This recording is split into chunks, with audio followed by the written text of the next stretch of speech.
Hello, good morning everyone. Ngasi Hindu newspaper analysis Manipuri da thosarge ko. Ahamada headline na lokachage. Headline se the ngasi pathorokada ni singsi headline da Israel-Hamas ceasefire agreement gi matang da news am ko yorome. Do agreement do semogi security council Israel gi security haidi land gi oiba magi ministry ma lay adugi council dana yagibagi matangda news ama yaramiko atopa news ama dana Supreme Court urged resolution in Tamil Nadu governor state government stalemate ko sidana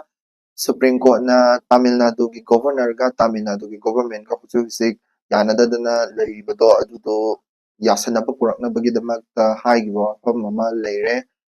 Top news sama dana Bharat Mobility Global Expo 2025 sisi ki matanda Narendra Modi na wafam kara pungdoki adudayda pangiwa wafam sindugi explanation kara mo yung minasi aduga Parliament Budget Session 2025 se haurani ko January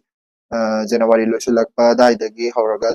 February haurakpa date 1 daidagi dum haurani ko aduduga Lokpal's performance after 5-year limited investigation and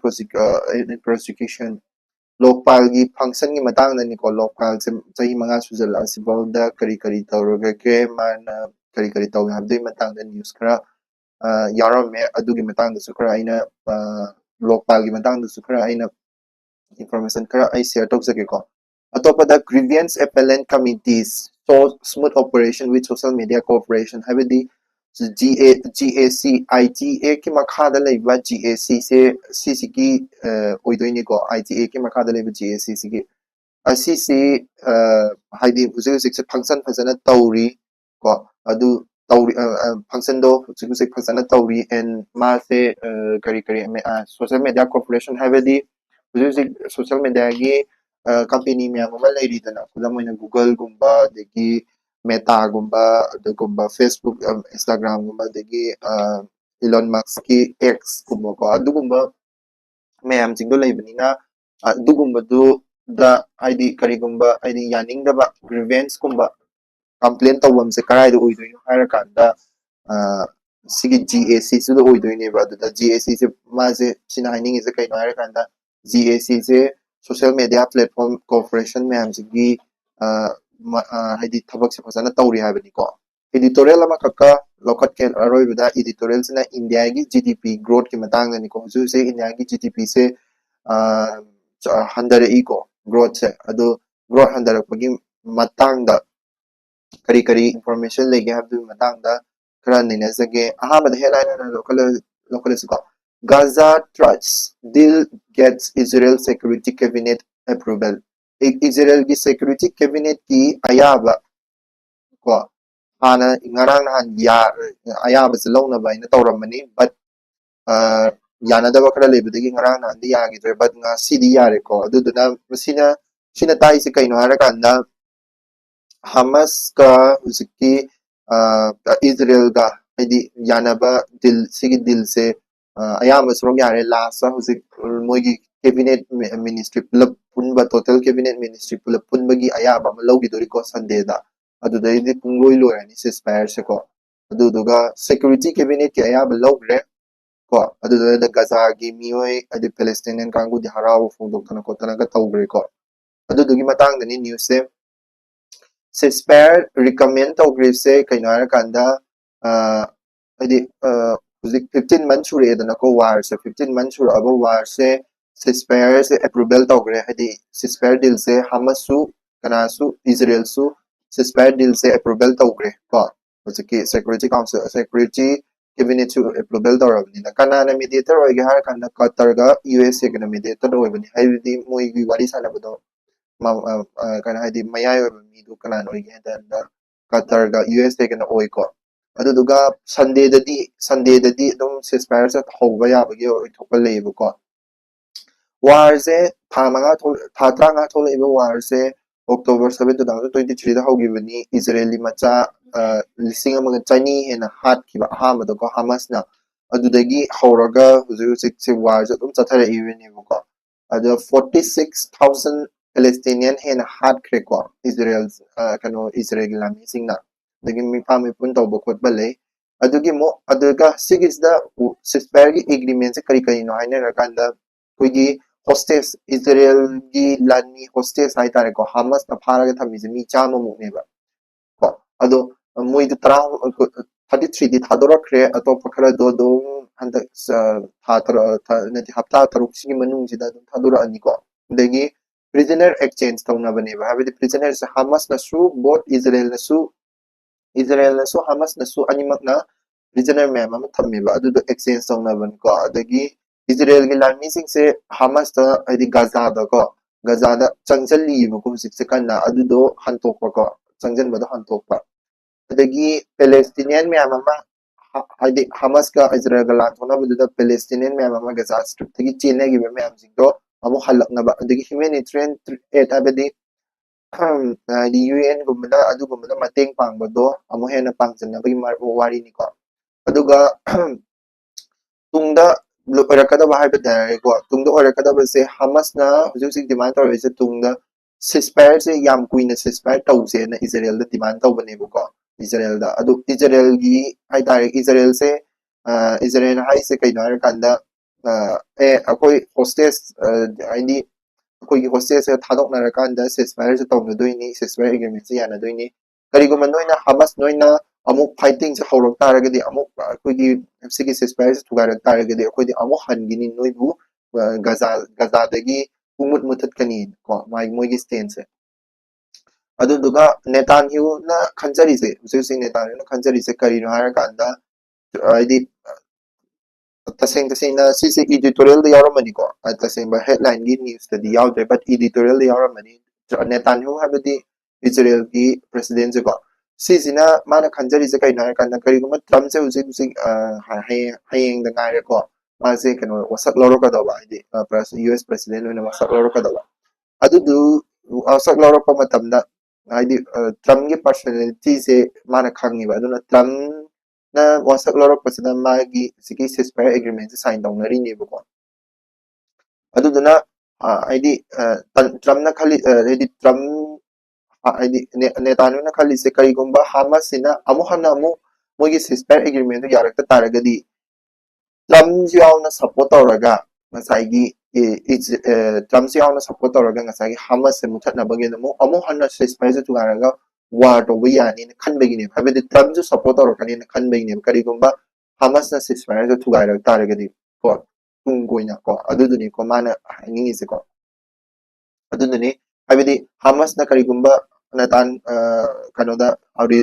attack sa bahorok tare gadi Netanyahu se Trump gi support lawraga amu war se tawba yani Hamas ki mayu ko aduduni ma harin se ko Hamas amasung Hezbollah ay si kaino habito happy harong ko Hamas ay sina kogi semagi ni Hamas sina kogi Gaza da base over ko mi budi yam de moise Gaza strip da base over Palestinian nga ta na saba kogi organization ama khakne ko aduga Hezbollah ay sina kaino har kana Hezbollah ay sina Lebanon da base to moise Beirut ko Lebanon gi Beirut da base to bani ko Beirut ko aduga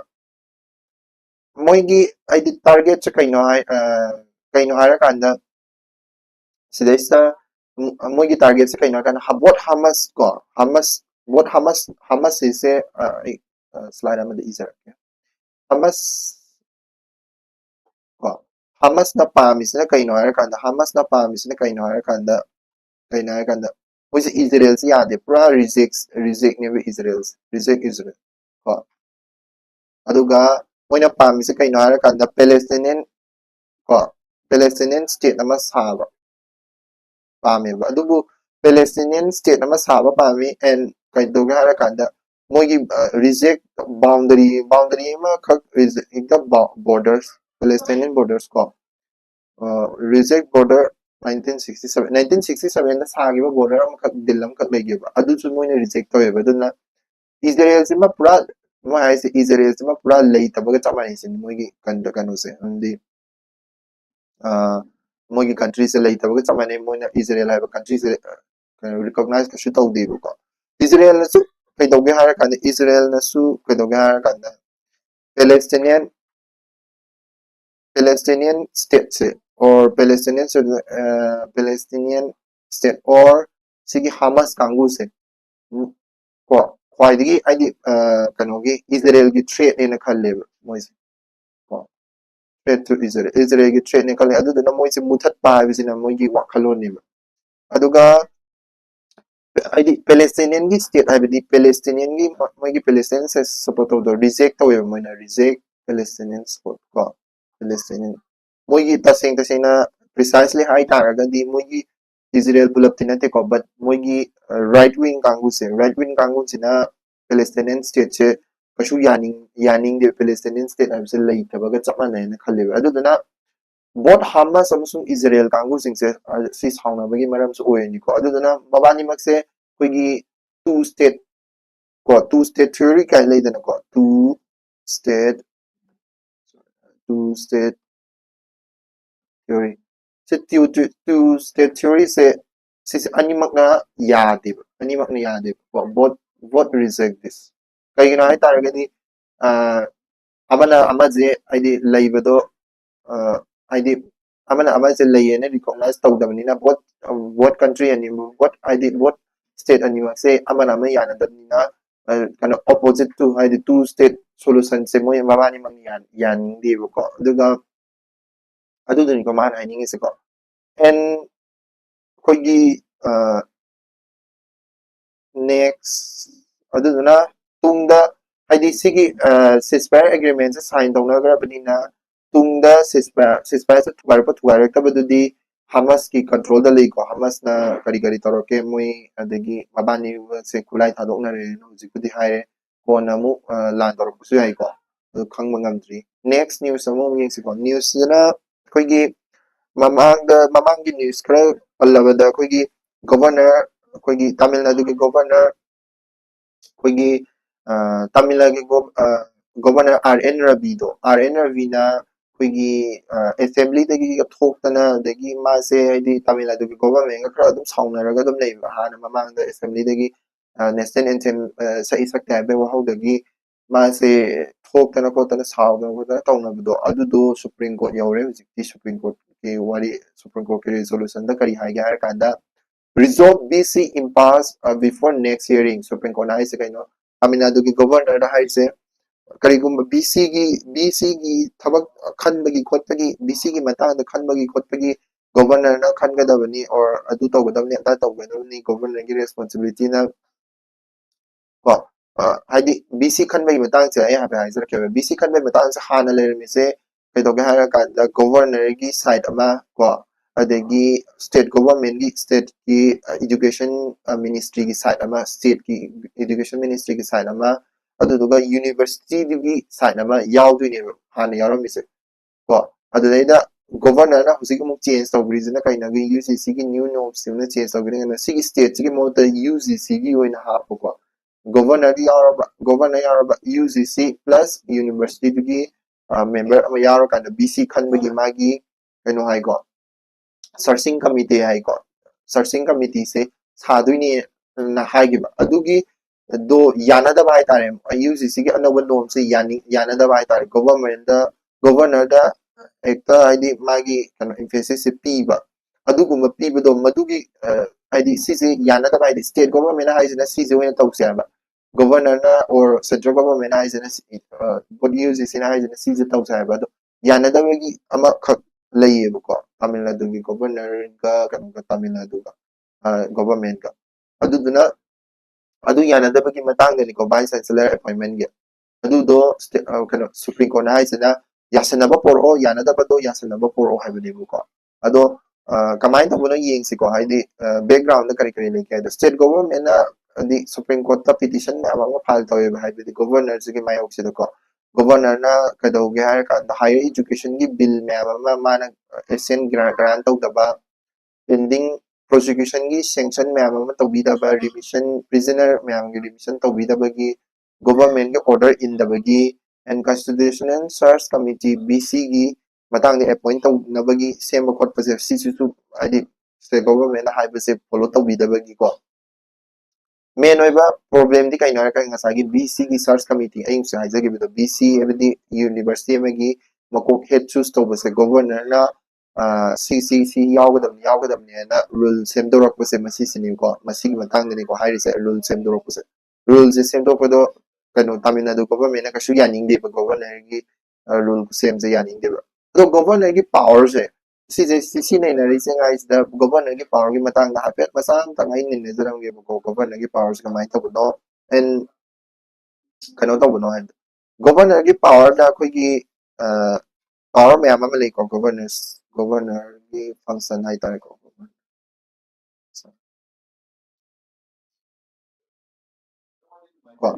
governor gi function sida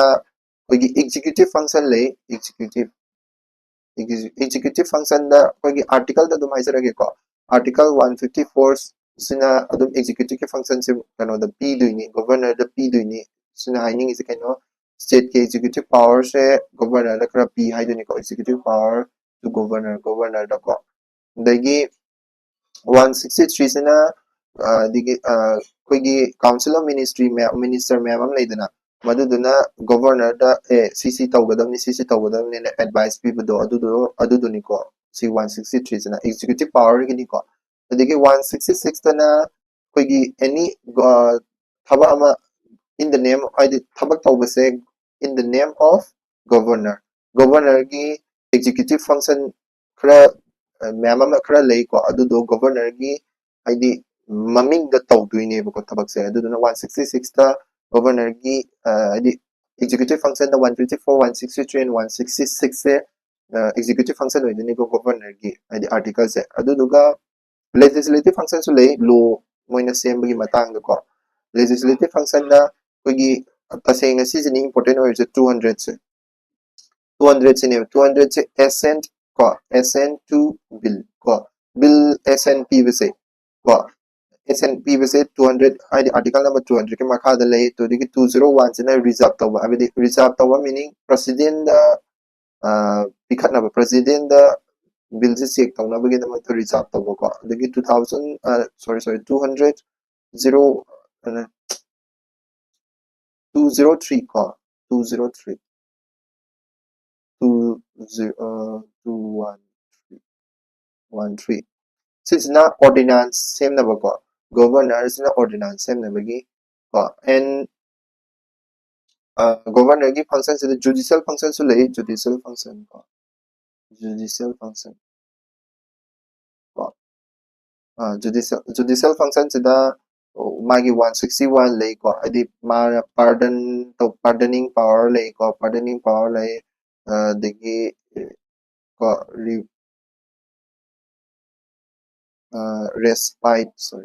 respite tawa yai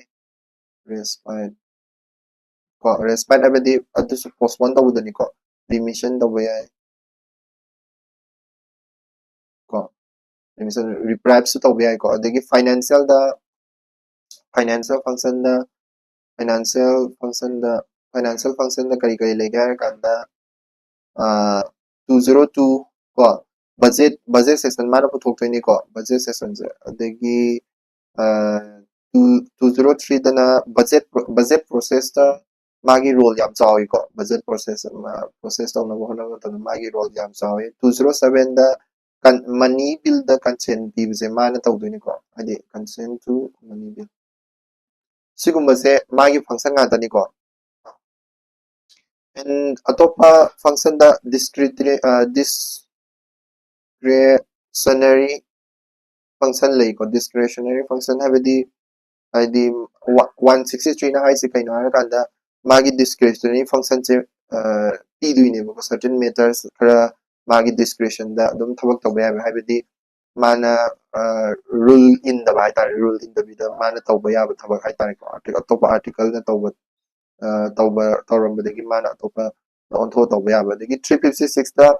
se president rule ga se mana thamba yabe kaino adi kaigumba state government habi indra hai taragadi president rule se man law thoktoine president rule se mana adi recommend tawdune president rule se aduga president hairaga president rule se thamalaktoine ko adaga appointment tawbagi sum mangonda lay ko appointment tawba abadi appointment gi se the 155 ko the 155 na tawisi na kay na kana president na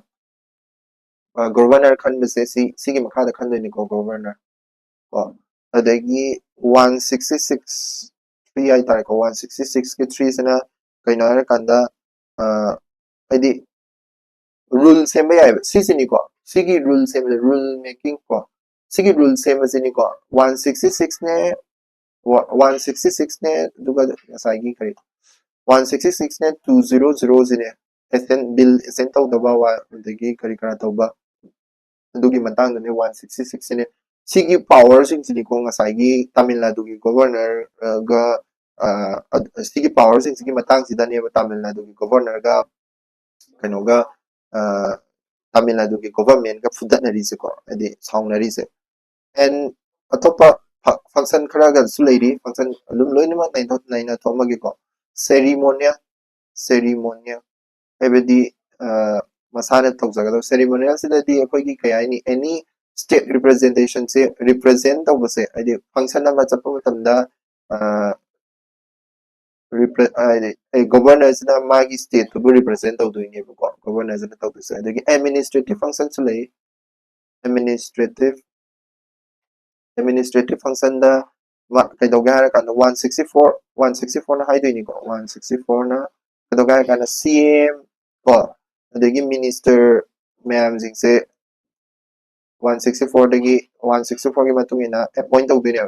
ase magidi 74 na kaidoga prime minister the council of minister appoint tawidana sijina governor CM na traga minister se appoint tawdoini appoint khanbado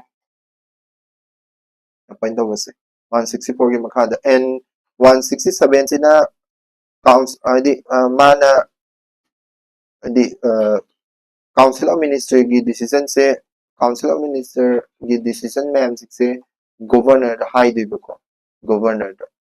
adi cc khanagre koi si khanagre kot kre ha high do ko adu duni ko si da governor gi function sida lore adu si gi manung sida kadoga hara kana ngasai gi do la asiko adi grant or extend to higher education bill bill ngasai I have the bill ngasai higher education gi bill ama ka pending tawraga thamme mana adi ayaba pi de bide ko adu article number 200 to neba ase me SN bill gi SN pi bido article number 200 to pura in the baga chamana ma adu na Tamil Nadu government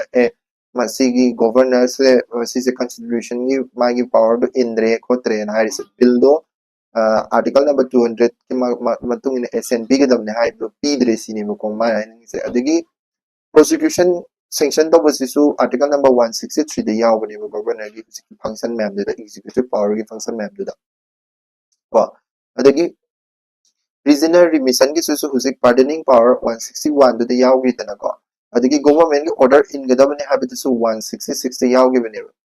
yanda adi governor gi executive function ma'am ama tawdabo kot kadabo adu indane digi BC appointment awise su asagi BC appointment di asagi bill su indre higher education gi bill asisu su semdre plus kadoga hara kanda asagi prosecution su tawdre natra thabak su unthoktre 163 adima indabini ma 163 gi 3 do abedi rule convenience curriculum function semjalak do adu do BC appoint awwa matamda governor na rule se function na semjalak do adu yaning den na ko adu na governor gi function me am do di moin na mana tawri function me am sigi function me am yaning den supreme court ta hairak ko ni ko adu BC election to BC connect BC khanbagi matang gi di 200 ka 163 duga adu daida yadaba oitine ba habadi 200 sina asai higher education gi bill do yadaba and plus SNP da bahai tare ko aduduga 163 sina governor na rule function semba I think asai BC sem na bigi na governor na rule same gi dana ko adugi BC sem na bigi rule semba do adudu yaning de habani ko tamna do governor aduduna when I say illegal unconstitutional o sinema ko hai se ko adu sida lore governor gi magi kano do id kano se so magi function jing se important oi ko id governor gi function da si yaning de ko te na paw de yaramina you example ni di governor gi function important oi ko And Bharat Mobility Global Expo 2025 Prime Minister na akoigi yengsengibaini government plans to make India hub for mobility sector. Ado mobility sector se akoi India gi oina kari lege habado hapet yengamse ko. Sidaida Prime Minister na palli se make in India ba palle. Make in India se tasemagini make in India se 2024 da make in India se 2024 na sorry 2014 da ko 2014 da tawgibani ma haise kaino harakanda magi pandam se aim se kaino harakanda manufacturing gi growth se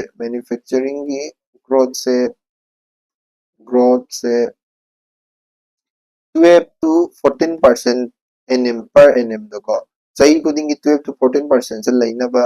pandam ne ko aduga job mamam su create tawna adi job sa haidi 100 million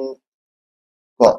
jobs create tawna 2022 fawda ngam the right de su information phangdre ko adagi GDP hai tare ko boost GDP su boost tawna cry for 25% by 2024 ko sorry 2025 2025 fawgi manungda GDP su 25% boost tawna bagi damakta haidi megin india same gibani hujikti asingba haidi magi result se kari lakrage harakanda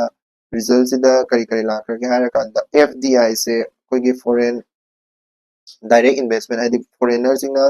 investor of $60 billion we yogre ko $60 billion we yogre and koigi kaya ini ease of business koigi business to bagi ranking da su ease of doing business se magi ranking hai tare ko hana akoi se 100 chubada lerami ado hujikti kedogre hai kana 63rd chubada ai dai ko 63rd chubada 2019 gi ranking da ni ko 63rd chubada leigre aduga smart cities ma'am ma puthok potona tawgre ko adu make in india se mara palami kari da palami no har kan di make in india se na asai gi khoi gi kari mobility hub ama oina mobility abadi koi satok sin da satok sin gi world se da satok connectivity gi world se da ko India se yamna chawba adi development ama leina bagi da makani ko man kana se make in India palamni se adugi atopa initiative ama ga su leiri karamba initiative leiri harakanda government initiative ma'am हम सुलेरी खुदा मैं नार का 11 lakh crore है ना infrastructure the थादा करे देखिए PM गति शक्ति प्रोग्राम सिकी पीएम गति शक्ति प्रोग्राम से आई हाइजर रखे बको पीएम गति शक्ति प्रोग्राम से तसेंगना पीएम गति शक्ति को सिसु कनेक्टिविटी के मरी लेना दुनी को connect ngasagi ngasagi make in India da infrastructure gi leigre da manufacture tawna bagi ado India da khata manufacture tawna bagi leigre da sigi PM gati shakti hai sina kari no har kanda master plan ni ko tase bagi program se PM gati shakti kai hai ga kanda national master plan ni ko national master plan sigi master plan sigi magi aim se masigi master plan sigi magi aim se kai no har kanda mangonda ahum thokna lei ko karam lei ga kanda Baramala ko amana Sagar Mala ko aduga amana Udan ko sise Bharat Mala ise 2000 kanoda 2015 da tawgibani roadway gi ninga sina ko roadway aduga Sagar Mala ise na waterway gi ni Udan ise na aviation gi ni ko aviation development gi ni ko ado sise kaidoga harakanda mase magi function sai PM gati shakti program se na tawde se kaina ga multi modal adi tongan ba makal loi share na ko adi roadways yare waterways yare adi nusit kilambeng is yare sipuna mak se loi na sokfalan ba ni ko multi modal oi ba ko connectivity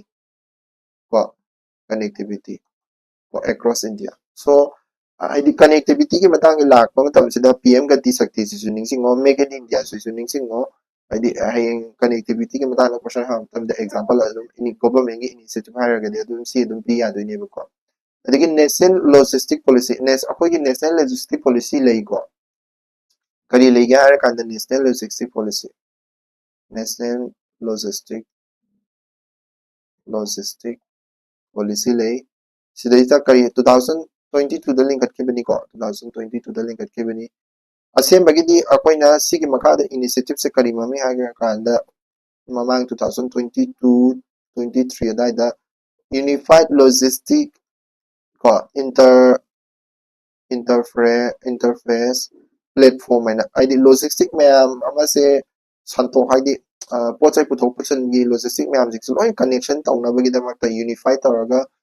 interface ama khak aidi ama khaktang da aidi pochai se roadway gi su railway gi su loi na connect loi tawgi ba hai tari ko lamben chapasa railway si hon ba ya am thuna mi ama gamaga sathok sasin jida nungai hanna bagi matang da ko sigi national policies sengi bani habidi logistic cost handanaba reduce logistic cost handanaba logistic cost handanaba and efficiency henganaba improve efficiency adudani sigi national logistic policies na tawrise and atopada kari kari yargi green mobility adi green mobility habidi mobility su adi connect tawre na koi environment suan badi na taba adi gari develop tawre na traga pochai same number road develop tawre na traga railway develop tawre haraga su environment sok tanaba plan ju ma'am like national electric mobility mission national electric mobility mission plan ni ko asem gidi sisu lay ko adi sisi gi matang sa pa isa rang national electric mobility mission plan sisina 2020 gini ko se mission plan sina tasema gini sisina kay ginawa kada EV saba ini ko EVs the electrical vehicles man do sise magi scheme mam kak lay maga mari lay ng scheme se kay na ka fame India scheme ay ko sisida tawdi se fame ay bidi atay kem na te fame ay se kay no faster ko adoption and manufacturing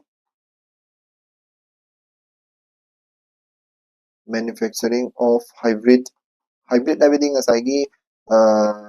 CNG natraga kaino na su chen ba dagi fossil fuel na su chen ba du ko hybrid and EVs ko EVs electric na chen ba ko adu gumba develop taw na bagi mayok tani ko habidi sisina pandam thamise 6 to 7 million cells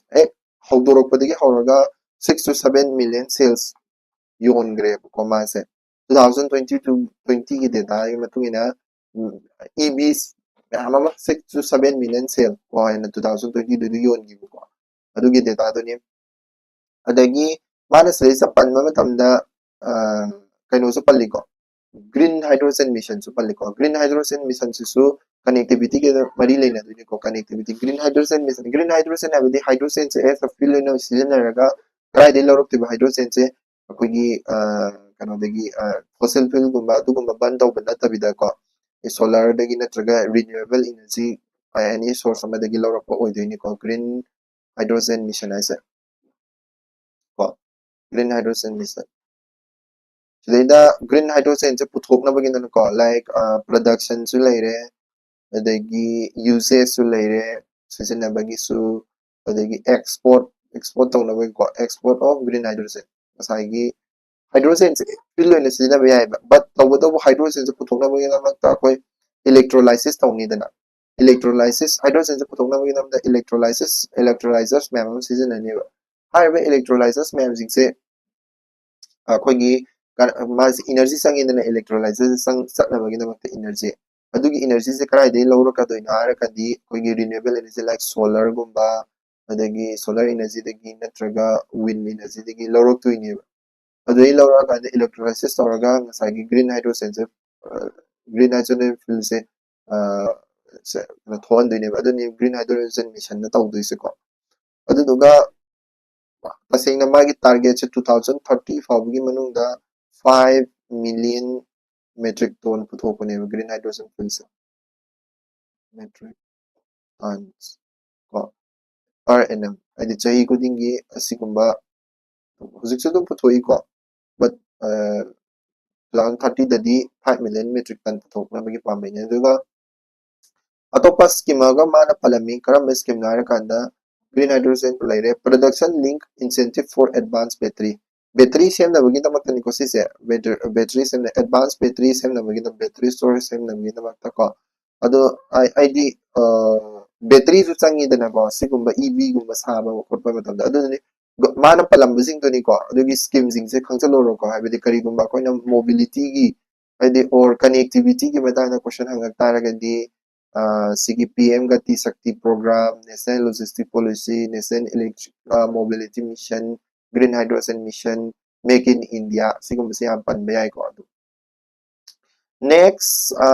the parliamentary budget se sige matanda ni ko hantag budget session se parliament January 31st segin April 4 baw tawran ni ko. Session na nila ini January 31 dagina February 13 bawa ma February 14 dagina March 9 bawa ma na shuti recess ay tari ko. March 10 dagina April 4 bawa ma budget session sida. Adayda President Dorpati na January 13 da speech piraga February 1 dagi budget presentation hawgani ko. Adayda yam puthokpa yaba haidi ek hai tare ko work amendment bill aduga simultaneous election bill habidi one nation one election gi policy do adu ni ko adu ani do puthokpa ai ko bill du gi magi kari adi mogi parliamentary committee na khanane ne gi ba voting gi magi details ing do puthokpa ai ko second lokpal performance after 5 years habidi lokpal se sagi ba sahi manga suri adu kari man tawgrage habidi matanda ni ko lokpal order proof in 24 cases in 5 years granted not for prosecution in 6 of them ko adu lokpal se ko investigation tawgri se 24 investigation tawge hai sanction tawge 6 muk tawgre complaint hangalakuna 2320 aduga atop almost 90% di moina dum kaktat kray complaint do format sada bagi Prime Minister Narendra Modi ki mayok ta thagalakpadi ahum lei ko adage complaint se mayamam thagali se report mayamam pire ko si exam ge ne focus important hoy de but lokpal se kari no lokpal have se really kari no have do hapetang yengam se ko lokpal have se atai kanate anti corruption cell ne anti corruption kadoba anti corruption here I think anti corruption cell anti corruption authority ko ado masi se karamba ek ki makhada laigena har kada lokpal ko and lok ayukta lok ko ayuktas ek 2013 do ideni implement tawgibna 2014 de implement tawni ko aduga moi magi moto se kaina har kada do not be greedy for anyone's wealth moto se ado mana tawdi se kaina har kada inquiry tawni mana ko inquiry prosecution tawni adagi advisory su mana pini ko advisory su mana pini government da kari da si taw ko the first of lokpal se 2019 da first lokpal se appoint tawge 2019 yam 2013 da same ga 2019 da pa ade kano lokpal ha ma se bai se sahi around 6 years kuma tung da ni ko aduna si the defect with ni magi challenge with the lokpal se ki ko aduga second lokpal se March 2024 da same gre delay appointment magi challenge sing sida yeng ko delay appointment si delay to ba ko workforce restructure habidi magi temporary staff nga tani hujik thabak tawri se hujik semtok pa machange ko permanent ko vacant position ma'am lay habidi director of inquiry director of prosecution se hujik pa lay tri ko adu dala moi ha pa machange reliance on external agency like CBI na ayamba sigi thabak se lokpa gi thabak se loin pa ko aduga director of inquiry or CBC sina kadogar kada lokpal referred case thing se ꯉꯁꯥꯏꯒꯤ director of ꯏꯟꯀ꯭ꯋꯥꯏꯔꯤꯗꯣ ꯗꯔꯀꯥꯔ ꯂꯩꯕ ꯑꯗꯨꯕꯨ ꯈꯟꯗ꯭ꯔꯤꯗꯅ director of ꯏꯟꯀ꯭ꯋꯥꯏꯔꯤꯁꯦ ꯑꯗꯨꯅ ꯂꯣꯛꯄꯥꯜꯁꯦ ꯍꯥꯏꯗꯤ ꯐꯖꯅ ꯆꯂꯥꯏꯕ ꯑꯃ ꯗꯔꯀꯥꯔ ꯂꯩꯌꯦꯕ ꯀꯔꯤꯒꯨꯝꯕ ꯀꯔꯞꯁꯟꯁꯦ ꯊꯤꯡꯒꯦ ꯍꯥꯏꯔꯒꯗꯤꯀꯣ ꯁꯦꯀꯦꯟꯗ ꯅ꯭ꯌꯨꯁ ꯑꯇꯣꯞꯄ ꯑꯃꯗ ꯒ꯭ꯔꯤꯚꯦꯟꯁ ꯑꯦꯄꯦꯂꯦꯟ ꯀꯃꯤꯇꯤ ꯁꯤꯒꯤ ꯒ꯭ꯔꯤꯚꯦꯟꯁ ꯑꯦꯄꯦꯂꯦꯟ ꯀꯃꯤꯇꯤꯁꯦ IT ꯀꯣ IT ꯑꯦꯛꯇꯣ ꯍꯥꯏꯗꯤ IT ꯏꯟꯇꯔꯃꯦꯗꯤꯌꯦꯠ IT ꯑꯦꯛ ꯍꯥꯏꯕꯗꯤ information technology intermediary guidelines and digital media ethics ko sigi IT rules ko 2021 dagi makhada link gibani ko grievance appellate committees online da grievance thangalaknabani complaint thangalaknabani ko magi function lay ko magi function lay ai haijarake magi function se kamai tawbano haibdo functions ko of the grievance appellate committees kai lay ga kanda ma appeal tawdoine akoina any complaint ama appeal tawrpa yai online do ino oidini ko complaint se aduga ma resolution lobusena kai do ga kanda resolution haidi magi right tabase sigi grievance se smai tawne right tabase 30 days ke manung da tawdoine ko aduda composition hai tare maji kari kana yawge har kanda sigi kano se yaw chairperson ama yawani ko chairperson adagi member ani yawni two members kana government entities tagi government entities tagi any retired officers amadumi obe ko natra kana senior executive ama ko government entities tagi senior executive industry dagi lakpo yedo from industry ka dagi lakpo adugumba executives ama ko moy ani se changi chairperson ama ko ana lokpal se taseng na kay magi function se phajana smooth oina hujik tawri hari ko aduduga hujik se magi kay ani appeal lakiba appeal dispose ogiba kay se yari ko appeal se hujik yam kan hengale GAC da laiba appeal se yam hengale haibadi online da fraud tawbo khotpa adugumba hengalakpagi oidoni ko online da crime se hengalakpa power se haidi GAC na hujik se account gumba haibadi online gi account mem leidana Facebook Instagram adugumba account gumba se suspension tawbagi yam power lay ko GAC da but hujikti yam toy sizinade ko aduduni ma haini se laire GAC laire last ta editorial maka inene sake editorial se na kai doga kanda India gi real growth rate and the forest forecast ko India gi hujik laire real growth rate abadi real GDP duni ko real GDP gi magi growth tuga adu adi forecast da ani thona mana lainari chahi hantaki 2025-26 siga sahi manga ga ko 1 year ka ko 5 years ka nainari ko mara kamai tawge habdu yengsi prediction se magi hujik se laiba current gi fiscal year ki GDP se real GDP se na 6.4% ni ko nominal GDP se na 9.7% ni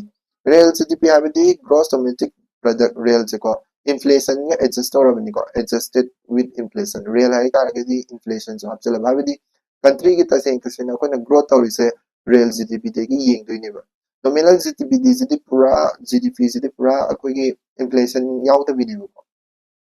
inflation yaudaba habdi chumnege koida hujik product puthoiba akoi country da puthoiba product goods and services me am ki total se kya tarage haiba matamda koi country se paisa kya putoi income kya lai hangbo gamani family mo tarage koi country se magi income kya lai ko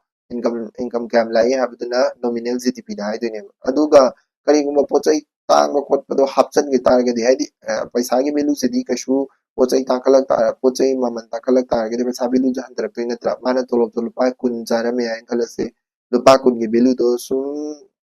ngasi jabaga thaina lupa kun do sahi kuntrani phugi mamana sara maduga paisa value di mana roidana aduduna real GDP na tawrisana kaina kanda inflation ga adjust torabane aseng ba akoigi country dagi puthokchaba price to name ko sigi real GDP haisana 6.4 growth version growth lerise H1 habadi half year ko mamangi haba first half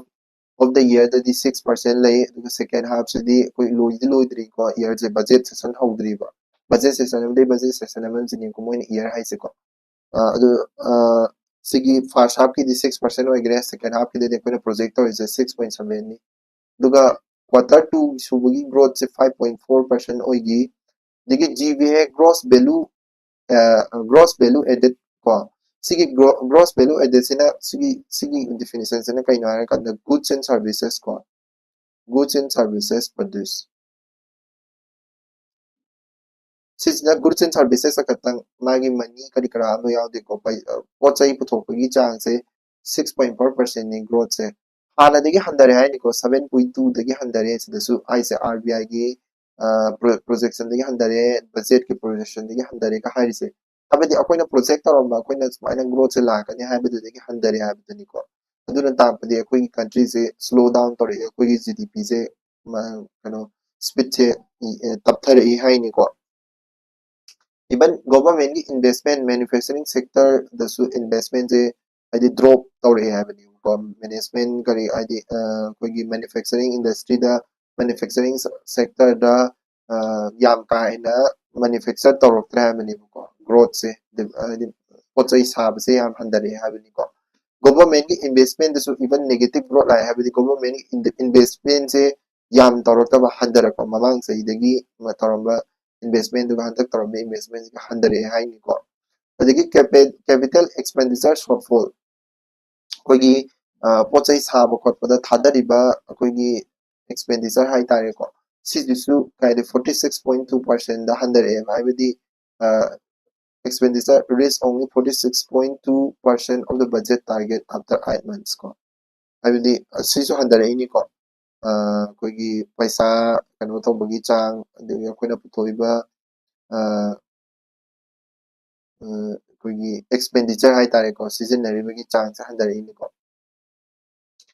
aduga akoigi prediction hai tare outlook se akoigi real GDPR hai tare ko real GDPR gi growth projection se matang chai da 2025-26 ta de koi 6.5 ta akoigi prediction se layani hai di si 6.5 se oi bai oi da bai but prediction do adu ni habani ko adi prediction do adu sigi orak bai hai habani aduga ay amatang haisage kanomtang silaista ICOR assumption hai se ICOR assumption hai se I explain tau sarak ko ICOR gi assumption se kaino assumption se koina ICOR se hantak mathang sai dadi ICOR se 5.1% oirani hai sigi meaning se kaino ICOR habadi tekem na deko incremental capital output ratio habani ko sina tak to se incremental capital output ratio na tak to se kaina har kada koi investment se level of investment ko aduga akoina country amana invest tawidana ko thaba pothok na bagi invest tawba adu investment duga level of investment sika comparison tawbane level of investment ko aduga GDP increase abadi aina imung amada lere imung amada paisa thoi se lising manga thoi khalase aduga chokot pa hadi imung digi chokot pa sene GDP ne na khalase imung duda invest orisina lising manga ne imung sigi chokot pa sena GDP ne na khalase chokot pa sega imung dugi investment orisika ani dugi comparison dune ratio dune ko ma hai se ko aduna mana tak tu se ching bagi di production efficiency ne haidi ai paisa thadari duga puthuriba pochiga adugi efficiency do yeng na bani ko efficiency do aduda man hiding is kaino 5.1% habadi kaino ara kanda koigi aina aidi kuda maina harase imung amada lupa manga ga paisa tara thadaba matamda lupa manga ga paisa tara thadaba matamda ma haise lupa ama khaktang song thoi hai 1 rupees khaktang output oina song thoi meaning di yam adi paisa yam change lupa ama khak chokhat abu honaba matamda paisa thadaduri se lupa manga ga paisa tara thadale haidi GDP se 1 crore ama thadage hai tarde koina 1 crore ama chokhalan gai targadi 5.1 crore hena thadaduri ko paisa se aduna tapadi akogi ICOR jiga inversely proportional to efficiency habidi ICOR se yamna name taragadi di paisa se yamna changdabida GDP se yamna wakalanba oi taragadi efficiency yam lei haiduini do koi country gi efficiency je kitang name ko habidi 5.10 se yam chaw mangre aduna efficiency ga ICOR ga se inversely proportional ICOR is na yam wang taragadi efficiency yam name country dugi investment tawbuduga GDP growth tuga yam kaina kano tawnadre haini ko second thing the mana hiring is a gross fixed capital formation gross fixed capital formation say 33.4% the lane haini ko 33.4% si tu mok ai haijar ke gross fixed capital formation ai se kaino ai ko gross fixed capital formation se kaino ai haijar ke ko gross fixed capital formation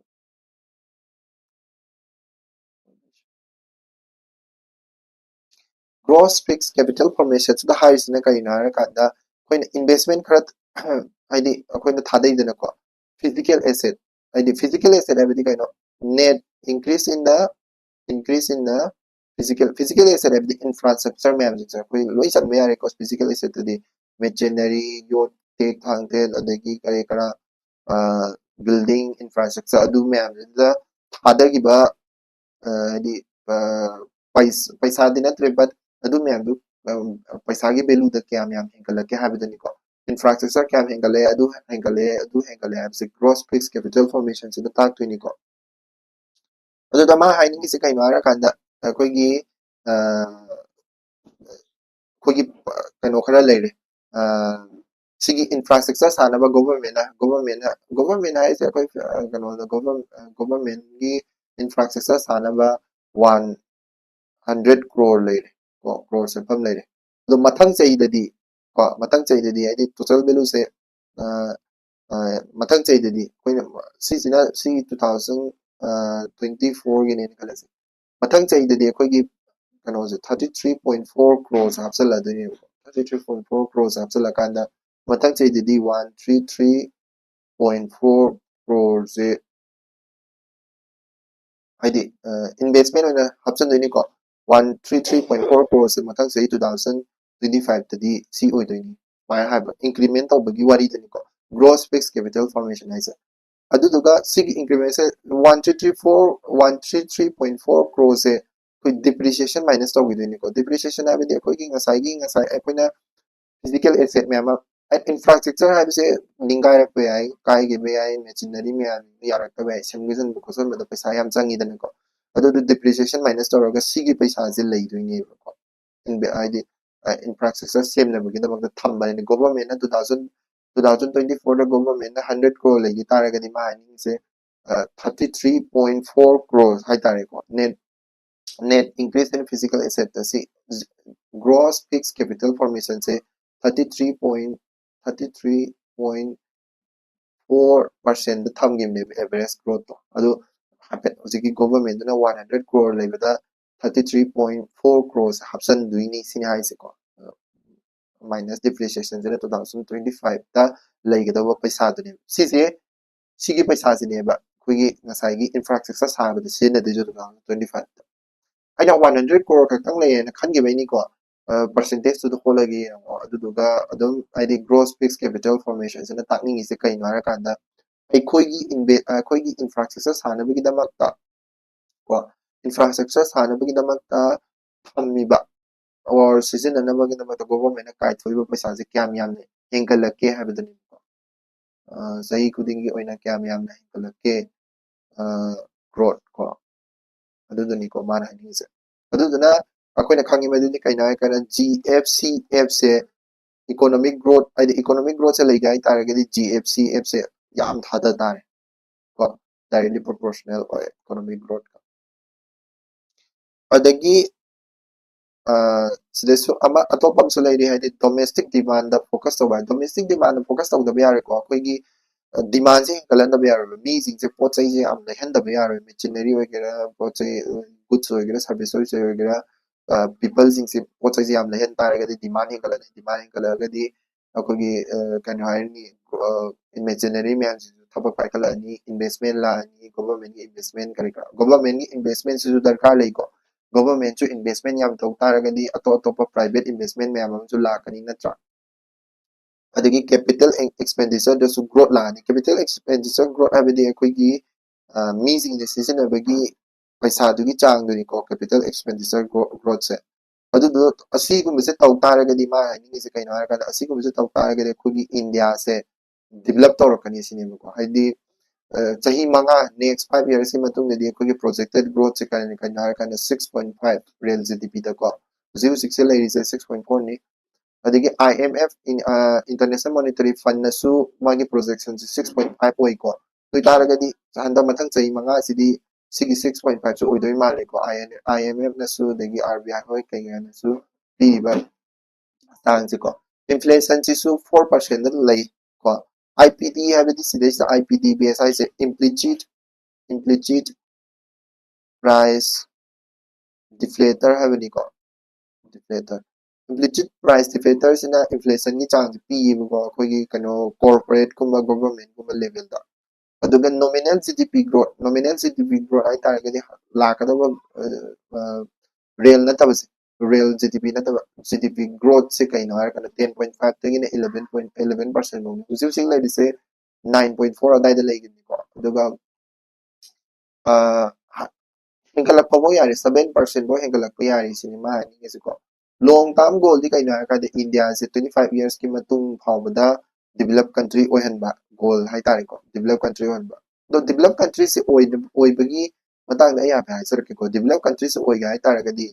developed country ma oiga hai tare gadi chaura ko ni ko estimate se developed country ma oiga hai tare gadi koigi laigado se GDP sidang da koigi US dollar da ko 20 billion to 30 billion oigado ne adagi per capita ni ko per capita sorry 20,000 dollars $30,000 oide ni per capita adagi HCI human development index ko sise 1.8 ki mathak tagidi hen gadawani sini ko greater than 1.8 ki mathak ta hen gadawani life expectancy su 84 adamai oigadawani amadi loina ma pasalaga ko 84 dagi hen gadawani adubu India gi ne hujik lai se developed country oina haragadi India gi ne hujik lai se dollar da kay lega kana 200 to 77 per capita GDP se ko adagi si sina akogi HCI ka se magi level se 0.645 adagi life expectancy se 70.82 adi years ko 70 adai da dum si ri ko se ko aduna develop oigadam se kara dum wali ko adi GDP da dang yeng ba matam da dum na wali mini 20,000 ni at least kodi 2,000 ka dang lai ba adagi ICI su 0.9 mi oigadam se 0.6 aduna oibase kitang wagi ni ko wagi ni khale gi wakanda ni developed countries 25 years se matung da ko oiba se maintenance yam changi salience yam laigani ado hekta oiroi ko adi developed country oiba se hekta oiba yam na te husik lai ba GDP gi growth adagi husik lai ba inflation gi chang kari kasi yemragadi akogi 2024-25 ke performance se kasu disappointing di oide but hena growth over yari ko aduga 2023-24 ga yena robada 8.2 growth lai gibne 2024-22-23-24 100% kitang ni nungai te ko aduga potential yam lairi potential do focus tawragadi hamena growth lakani haini ko indai sida lore ngasigi newspaper analysis mu thainarase aswaba lairaga su comment section da dum habiramo thank you so much have a great day